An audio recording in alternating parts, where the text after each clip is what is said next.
Salut les conciergeries Airbnb, ici Henrik du site louerpremium.com dans lequel j'explique comment faire exploser le chiffre d'affaires de ta conciergerie. Aujourd'hui, on va voir comment encaisser une caution. C'est parti.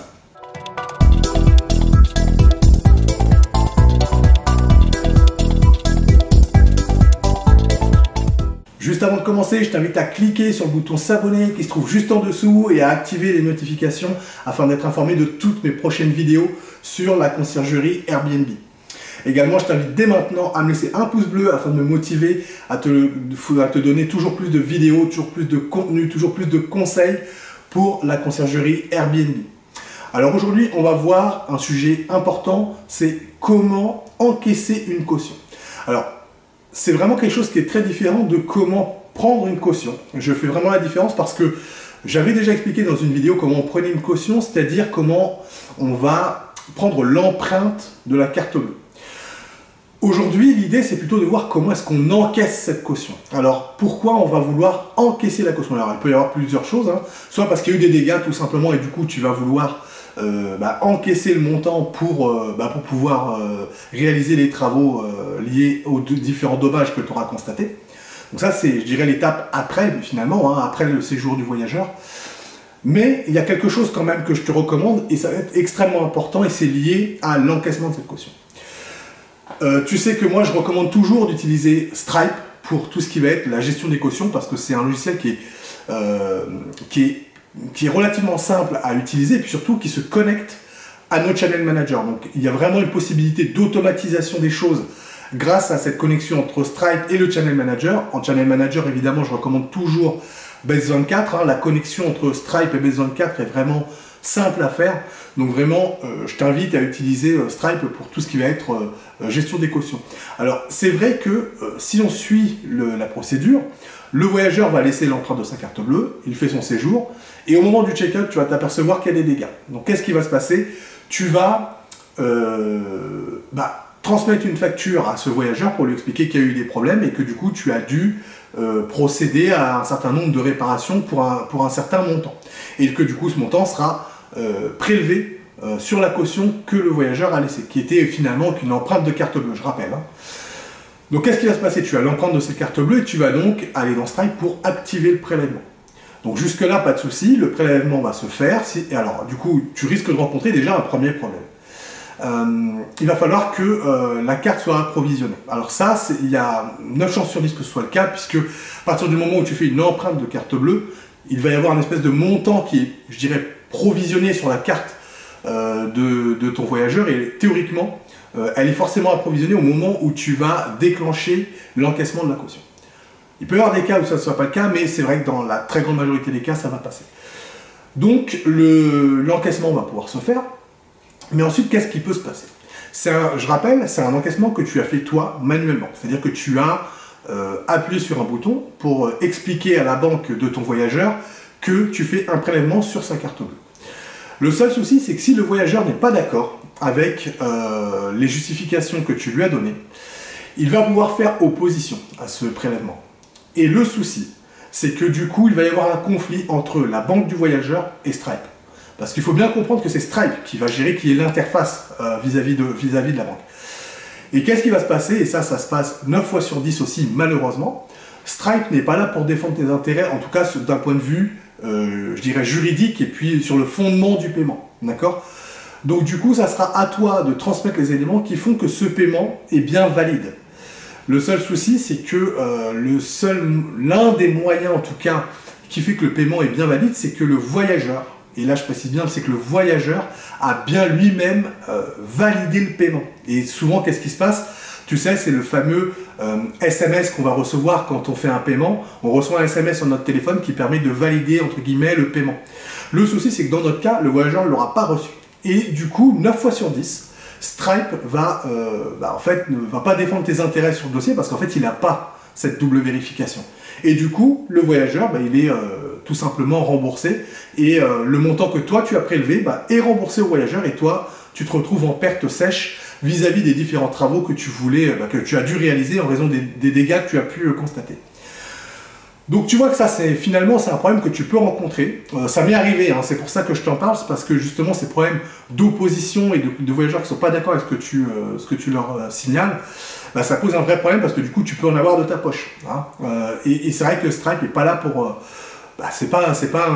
ils sont pas juristes quoi vis-à-vis de toi. Donc si toi t'as pas quelque chose de totalement béton, eh bien Stripe ne prendra clairement pas ta défense. Donc c'est vrai que l'empreinte de la carte bleue, finalement, à mon sens, c'est quand même, ça peut poser des problèmes.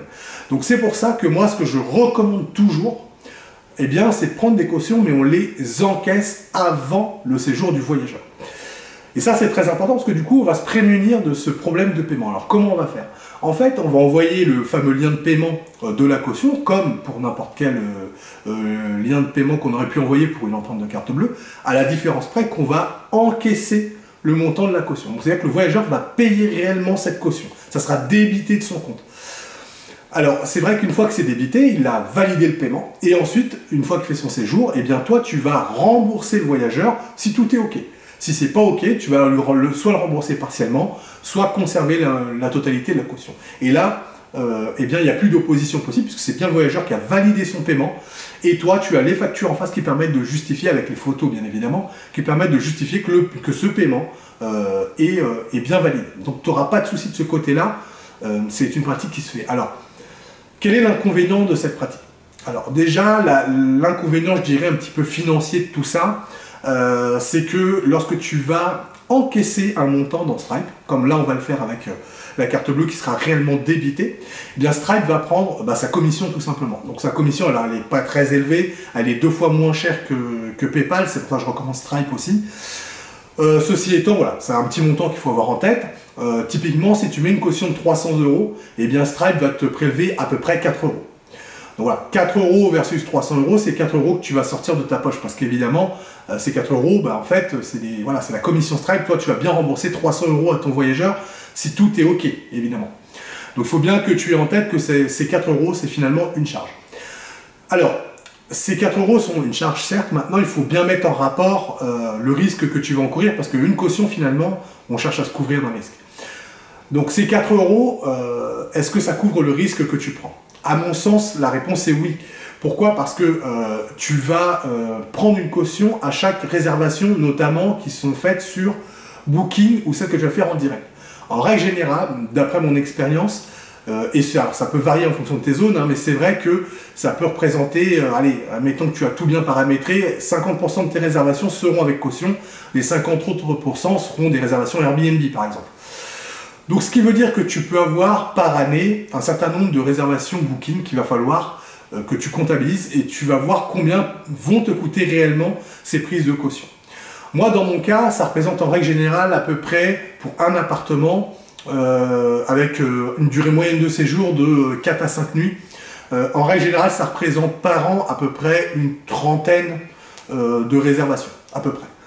Donc une trentaine de réservations x 4 €, ça fait 120 € par an de charge pour couvrir un risque de dégradation de l'appartement. Moi je pense que s'il y a une dégradation dans l'appartement, ça coûtera beaucoup plus que 120 €, c'est sûr.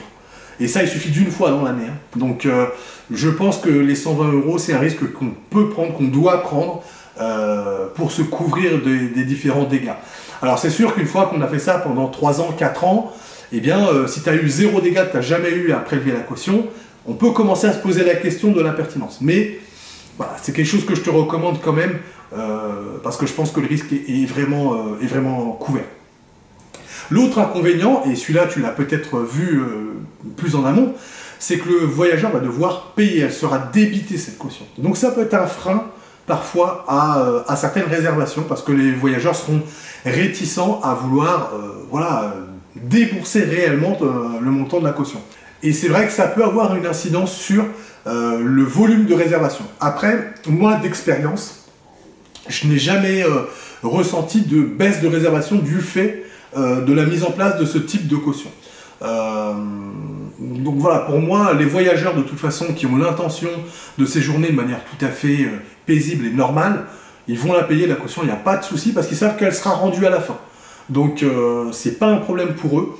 La question, ça va se poser, c'est plutôt pour les voyageurs qui malheureusement avaient l'intention de faire des choses qui n'étaient pas prévues au programme et qui risquent de justement de se retrouver avec une caution prélevée, ceux-là de toute façon ils ne viendront même pas, ils ne réserveront pas chez toi, parce qu'il y a une caution et ils n'ont pas envie de la perdre, ils savent qu'ils vont, voilà, ils veulent organiser une fête, ils vont faire je sais pas quoi, il risque d'y avoir des dégâts, donc ils n'ont pas envie de payer de caution, et donc ceux-là ils passeront pas par tes annonces de toute façon. Donc voilà, c'était vraiment pour te présenter cet aspect d'encaissement de caution qui à mon sens est souvent négligé. Moi je pense que vraiment c'est un moyen de sécuriser ta location et ton appartement vraiment dans la durée, parce que on n'est pas là pour faire un business pour 6 mois, nous on est là pour que ça dure plusieurs années, et donc pour ça il faut des biens qui durent plusieurs années, donc il va falloir les entretenir et donc parfois débourser de l'argent. Donc pour débourser cet argent il faut être couvert et la caution est vraiment là pour ça. Je te remercie d'avoir regardé cette vidéo jusqu'au bout. Si toi aussi tu veux créer ta conciergerie ou que tu viens de la créer, eh bien tu peux télécharger mon pack qui te permet de créer un business plan qui cartonne. Donc pour ça, tu regardes sous la vidéo, il y a un lien, tu cliques, tu me laisses ton prénom, ta meilleure adresse mail, je te l'envoie automatiquement chez toi. Donc ce pack, qu'est-ce qu'il contient? Il contient un fichier Word qui sera la formalisation de ton business plan. Donc c'est un business plan, un fichier qui est déjà pré-rempli, tu n'as plus qu'à le compléter avec tes éléments. Également, tu trouveras un fichier Excel qui sera le prévisionnel financier pour les 3 prochaines années pour ta conciergerie. Enfin, tu trouveras un guide PDF qui t'explique pas à pas, étape par étape, ce que tu vas devoir remplir, quel type d'études tu vas devoir mener pour compléter ton business plan. Bon, le mieux c'est que je te laisse cliquer sur le lien qui se trouve juste en dessous et puis je te retrouve tout de suite de l'autre côté.